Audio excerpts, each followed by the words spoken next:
নোয়াখালী সরকারি কলেজের একাদশ শ্রেণীর ছাত্রছাত্রীবৃন্দ, আশা করি ভালো আছো। আমিও ভালো আছি। গত ক্লাসে আমি তোমাদেরকে সুবালের জনন নিয়ে আলোচনা করেছি। অঙ্গজ জনন, অযৌন জনন এবং যৌন জনন। এই যৌন জননকে আমরা দুই ভাগে ভাগ করেছিলাম, একটা হোমোথেলিক, একটা হেটারোথেলিক।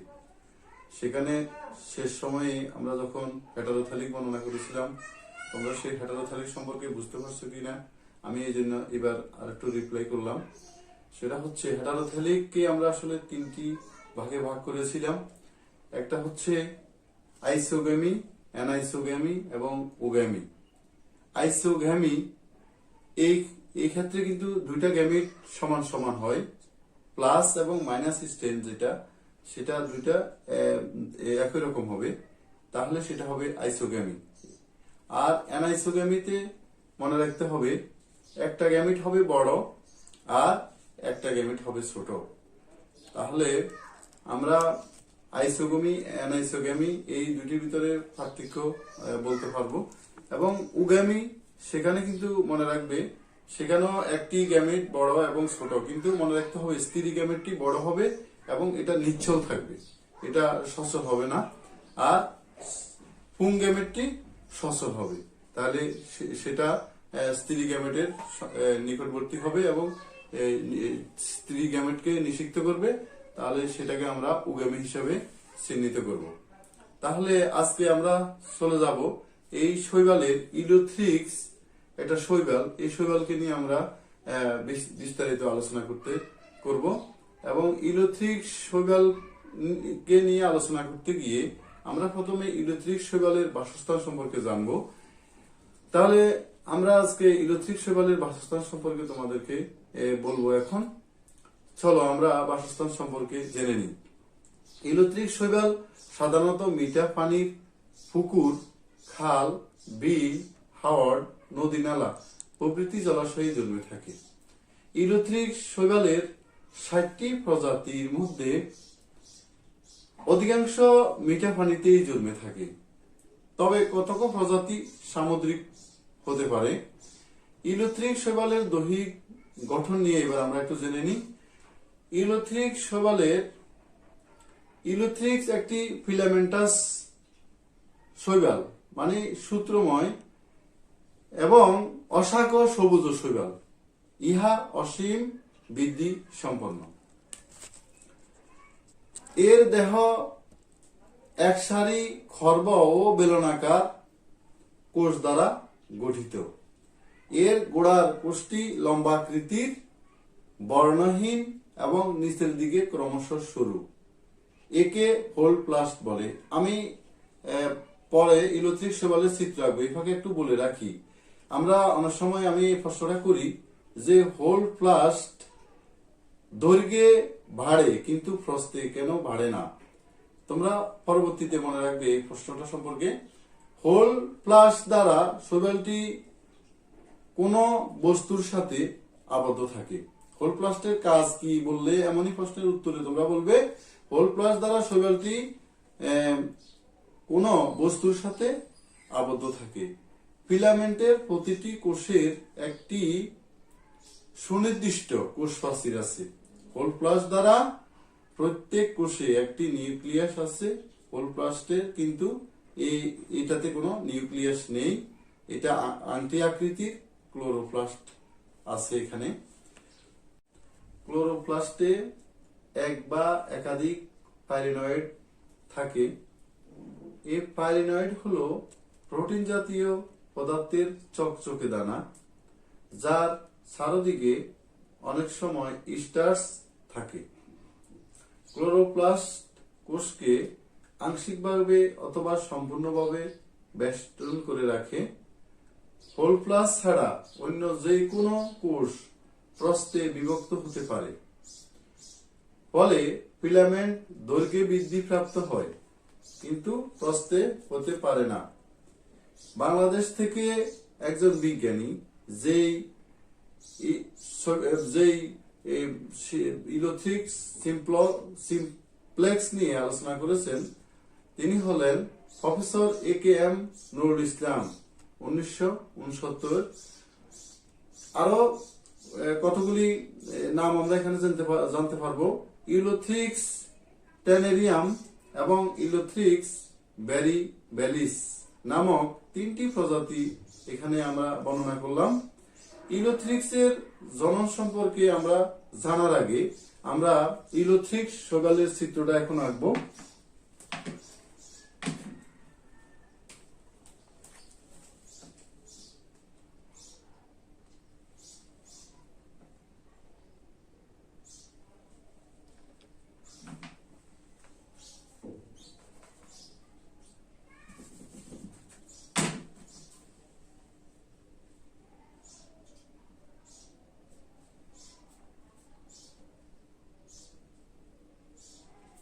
এই যে আমি আঁকতেছি, এটা হচ্ছে হোল প্লাস্ট।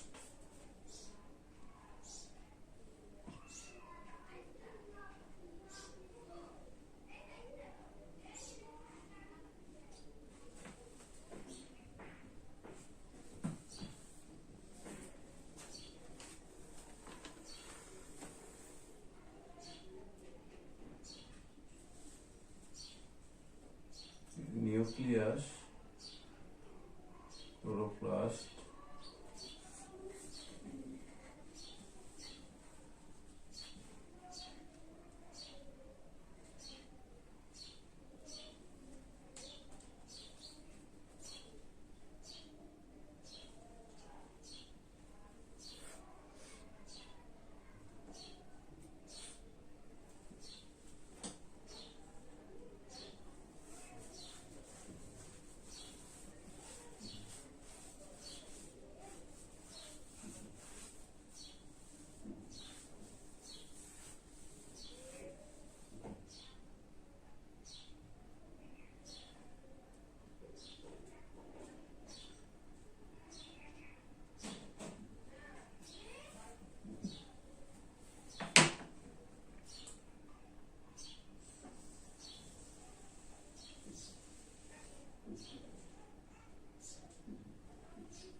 আমরা ইউলোথ্রিক শৈবালের চিত্র দেখতে পাচ্ছি। এখানে এটি হচ্ছে কোষপ্রাচীর, আর এখানে মাঝখানে এটা হচ্ছে নিউক্লিয়াস, এবং এই চকচকে দ্বারা প্রোটোপ্লাস্ট এবং হোল প্লাস্ট, যেটা আমরা লম্বা আকৃতি দেখতে পাচ্ছি। এই এটি এখানে এই যে ফাঁক, এই ফাঁক হওয়ার অর্থ হচ্ছে ইলেকট্রিক শৈবালের প্রত্যেকটি এই ফাঁসির দৈর্ঘ্যে আরো লম্বা হতে পারে। যেহেতু আমরা এখানে বিস্তারিত আলোচনা করতে গিয়ে যখন ওজন ওজন বিস্তারিত আলোচনা করবো তখন দেখব যে এই ফাঁসিগুলি 1 থেকে 32টি অপত্য কোষ গঠন করতে পারে। তাহলে আমরা ইলেকট্রিক শৈবালের চিত্র বর্ণনা করলাম। এবার আমরা ইলেকট্রিক্সের জনন 3টি পাই। একটি হচ্ছে অঙ্গজ জনন, একটি হচ্ছে অযৌন জনন, একটি হচ্ছে যৌন জনন। আমরা অঙ্গজ জনন বা বংশবৃদ্ধি কিভাবে করে এটি একটু জেনে নিব। খণ্ডায়নের মাধ্যমে এর অঙ্গজ বংশবৃদ্ধি হয়ে থাকে। ফিলামেন্টটি ভেঙে কয়েকটি খণ্ডে পরিণত হলে প্রত্যেক খণ্ড কোষ বিভাজনের মাধ্যমে বৃদ্ধিপ্রাপ্ত হয়ে এক একটি নতুন ইলেকট্রিক্স রূপে প্রকাশ পায়। এখন আমরা ইলেকট্রিক্সের অযৌন জনন চিত্র সহ বর্ণনা করব। এসে আমরা বোর্ডে অযৌন জননের চিত্র আঁকবো।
আমরা এখানে ইলেকট্রিক শৈবালের অজন ওজন চিত্র আঁকলাম, তোমরা চিত্র দেখতে পাচ্ছ।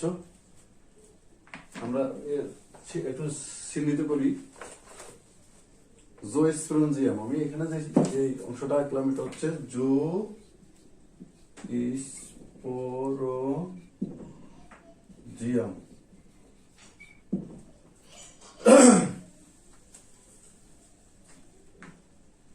অজনজনন, জোস্পোর সৃষ্টির মাধ্যমে ইলেকট্রিক্সের অজনজনন সম্পন্ন হয়। কখনো কখনো প্রাণস্পোর সৃষ্টির মাধ্যমেও অজনজনন হয়ে থাকে। জোস্পোরগুলো সাধারণত প্লাজেলা যুক্ত হয়। আমরা এখানে দেখতে পাচ্ছি জোস্পোরগুলি সাধারণত প্লাজেলা যুক্ত হয়। যেই কোষ হতে জোস্পোর উৎপন্ন হয় তাকে জোস্পোরেঞ্জিয়াম বলে, যেটা এই যে বললাম জোস্পোরেঞ্জিয়াম বলে। হোল প্লাস ছাড়া অন্য যে কোনো কোষ হতে জোস্পোর সৃষ্টি হতে পারে। প্রজাতির উপর নির্ভর করে প্রত্যেক জোস্পোরেঞ্জিয়াম হতে 1 হতে 32টি জোস্পোর সৃষ্টি হতে পারে। মনে রাখবে, একটি মাত্র জোস্পোর সৃষ্টি হলে কোষের সম্পূর্ণ প্রোটোপ্লাস্ট একটি জোস্পোরে রূপান্তরিত হয়। একাধিক জোস্পোর উৎপন্ন হলে জোস্পোরেঞ্জিয়ামের প্রোটোপ্লাস্ট একটু সংকুচিত হয় এবং লম্বিভাবে 2 ভাগে বিভক্ত হয়। প্রজাতির উপর নির্ভর করে 32টি অপত্য প্রোটোপ্লাস্ট সৃষ্টি পর্যন্ত বিভাজন হতে পারে। তখন প্রতিটি অপত্য প্রোটোপ্লাস্ট প্লাজেলা যুক্ত জোস্পোরেঞ্জিয়ামে রূপান্তরিত হয়। কোষের প্রজাতি হতে শ্রেষ্ঠ সকল জোস্পোরেঞ্জিয়াম এবং একই প্রকার হয়ে থাকে।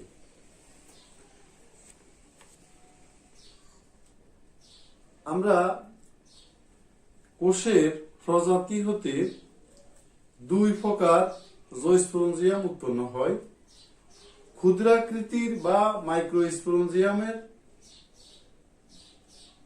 মধ্যখানে থাকে এবং একটি জোস্পোরেঞ্জিয়াম হতে 8 থেকে 32টি জোস্পোর উৎপন্ন হয়। এইখানে আমরা আমাদের ক্লাস আজকে শেষ করব। পরবর্তীতে তোমাদেরকে এই অজন ওজনের বাকি অংশ বিস্তারিত ব্যাখ্যা করব। আল্লাহ হাফেজ।